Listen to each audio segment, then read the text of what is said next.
Doctor Shazia صاحبہ، یہ آپ کی جو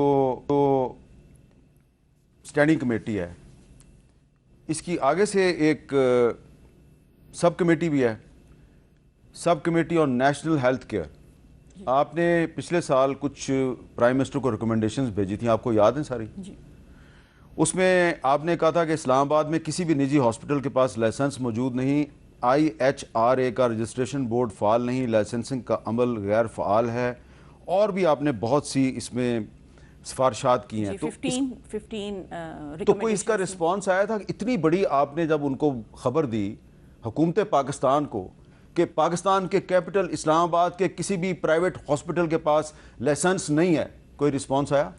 دیکھیں میر صاحب، سب سے پہلے تو ہم نے آئیڈینٹیفائی کیا، جب ہم نے ان سے لسٹ لی تو مور دین 2000 ہاسپٹلز صرف اس 28 کلومیٹر کے ریڈیس میں بنے ہوئے ہیں اسلام آباد میں، اور جس میں ہمارے پیمز اینڈ پولی کلینک کے علاوہ 2000 ہاسپٹلز بنے ہوئے ہیں، اور مور دین 200 لیبارٹریز بنی ہوئی ہیں، پرائیویٹ لیبارٹریز بنی ہوئی ہیں.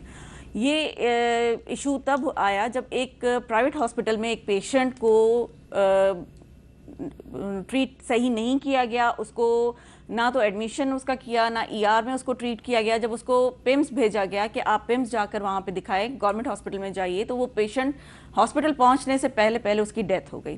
تو وہ ایشو ہمارے ایک ممبر نے ریز کیا تھا. اب آپ نے اس پرائیویٹ ہاسپٹل کا نام نہیں لیا، کوئی بات نہیں، اچھی بات ہے، بڑا مشہور ہسپتال ہے. جی بالکل، بہت لوگ کہتے ہیں وہاں بہت شفا ملتی ہے، بہت مشہور ہاسپٹل ہے، لیکن نہیں، جو آپ کہہ رہے ہیں وہ نہیں ہے، یہ دوسرا ہاسپٹل ہے. تو وہاں سے نہیں، میں نے تو کوئی نہیں، کسی کا نام ہی نہیں لیا. جی، جو آپ کہہ رہے ہیں شفا تو ہر ہاسپٹل میں ملتی ہے، لیکن میں اس ہاسپٹل کا نام پھر بھی نہیں لوں گی، کیونکہ دیکھیں ہر کسی کی ہماری ایک رسپانسبلٹی ہوتی ہے کہ پرائیویسی ہم نے رکھنی ہوتی ہے.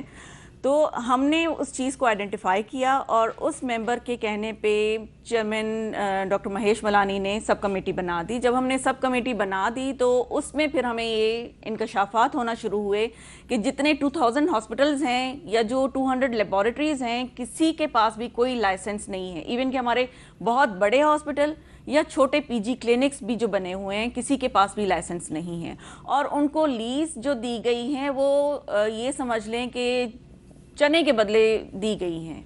کوئی ان کی، یعنی آپ سمجھ لیں کہ 50 روپے پہ پوری بلڈنگ لوٹ مار ہو رہی ہے اسلام آباد. بالکل ایسے ہی ہے. اور ابھی بھی وہ مسکرا رہے ہیں، ایڈوکیٹ جنرل صاحب مسکرا رہے ہیں. مشہور ہاسپٹلز کو آفر کیا گیا ہے. پورے پاکستان میں یہ کام ہو رہا ہے ابھی. نہیں، ابھی جدون صاحب نے کہا نا کہ جب ہماری یہ، میں اسی لیے اس بات کو کنیکٹ کر رہی ہوں کہ IHRA کی جب میٹنگ ہو رہی تھی تب ہم نے سارے ہیلتھ کمیشنز کو انوائٹ کیا تھا، اور سب نے یہ مانا تھا کہ سندھ کے ہیلتھ کیئر کمیشن نے سب سے زیادہ کام کیا ہے. اب آپ اپنی پارٹی کا جو ہے نا موقف بیان کر رہی ہیں. نہیں میر صاحب، یہ ہمارا جو انڈیپینڈنٹ رہا ہے وہ پنجاب میں ہیلتھ کیئر کمیشن سے کام. آنیسٹلی نہیں، میں آپ کو بالکل، یہ ہمارے منٹس میں ہے. آپ اگر ہماری اچھا بات سنیں، مجھے آپ یہ بتائیں کہ یہ جو PIMS کا جو حادثہ ہے، اس کی انکوائری کے لیے جوڈیشل کمیشن نہیں بننا چاہیے؟ سر، جوڈیشل کمیشن کے بغیر انکوائری ناممکن ہے. دیکھیں نا، اب کل سے میڈیا پہ اب ہیلتھ کیئر ریگولیٹری اتھارٹی ہے، اس کے اندر لا انوالو ہے. اب انچارج کون ہے ہیلتھ اسٹیبلشمنٹ کا، اس کی کیا ڈیوٹی تھی، اور ہیلتھ ریگولیٹری اتھارٹی نے اس کی جو سیفٹی سٹینڈرڈ ہے اس کو کب چیک کیا ہے، کس طرح چیک کیا ہے. اب پیشنٹ سیفٹی سٹینڈرڈ ہیں، ڈاکٹر سیفٹی سٹینڈرڈ ہیں، وزٹر سیفٹی. اور یہ جو حادثات ہیں نومولود بچوں کے ساتھ جو کچھ بھی ہوتا رہا ہے، یہ صرف سرکاری ہسپتالوں میں نہیں ہوا، یہ پرائیویٹ ہاسپٹلز میں بھی ہوا ہے. سر، جو ریگولیٹری اتھارٹی بنی ہوئی ہے نا، اس کے پاس اتنی واسٹ پاور ہے کہ وہ پرائیویٹ ہاسپٹل، سرکاری ہاسپٹل چیک کر سکتے ہیں. اس میں دیکھیں، لیکن تو پاورز کدھر ہیں؟ یہاں اسلام آباد میں ہزاروں پرائیویٹ ہاسپٹل بغیر لائسنس کے کام کر رہے ہیں، لیبارٹریز کام کر رہی ہیں، ان کو کوئی پوچھنے والا نہیں. ریگولیٹری اتھارٹی فنکشن ہی نہیں کر رہی. اس کے چیف ایگزیکٹو کو پچھلے ہفتے انہوں نے بیٹھنے دیا دفتر میں. ڈاکٹر زعیم جو ہے وہ چیف ایگزیکٹو تھا، ان کو بیٹھنے نہیں دیا. ان کا پھٹا آ گیا بورڈ کے ساتھ. چیئرمین نے کہا آپ نہیں بیٹھ سکتے. وہ ابھی اس کو DG ہیلتھ لگا دیا منسٹری آف ہیلتھ میں. اب ریگولیٹری اتھارٹی اگر کام کرے، جو آپ نے مینڈیٹ دیا وہ کسی ریگولیٹر کو، ریگولیٹری اتھارٹی جو ہے وہ PIMS کو بھی ٹھیک کر سکتی ہے. بھائی اس کا کام یہ ہے. ہیلتھ اسٹیبلشمنٹ کی ڈیفینیشن لکھی ہوئی ہے اکوپمنٹ کے اندر. آپ جتنے اکوپمنٹ دیکھیں اس کے اندر ایئر کنڈیشن ہے، اس کے اندر جو ریگولیٹری اتھارٹی کا سربراہ زیادہ پاورفل ہوتا ہے یا PIMS کا ایگزیکٹو ڈائریکٹر زیادہ پاورفل ہوتا ہے؟ سر، PIMS کا ایگزیکٹو ڈائریکٹر PIMS کے another day to day affairs کو مینیج کرتا ہے، لیکن ریگولیٹری اتھارٹی کا جو